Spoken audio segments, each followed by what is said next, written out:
आज इथं नगरपालिकेच्या खाली मुख्याधिकारी यांच्या विरोधात आम्ही धरणे आंदोलन काँग्रेस पार्टी आणि संयुक्त आमच्यासोबत असलेले सहकारी यांच्यासोबत धरणे आंदोलन करीत आहोत।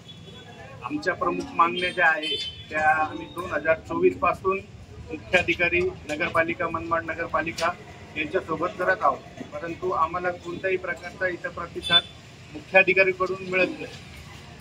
आमची रास्त मागणी अशी आहे का तो सर्वांसाठी 2022 या योजनेची प्रभावीपणे अंमलबजावणी करणे 2024 पासून 22 पासून मी त्याच्या मागे लागलेलो आहे। मुख्याधिकारी याच्यावर काही लक्ष घालत नाही, दुर्लक्ष करून ते काम करतो।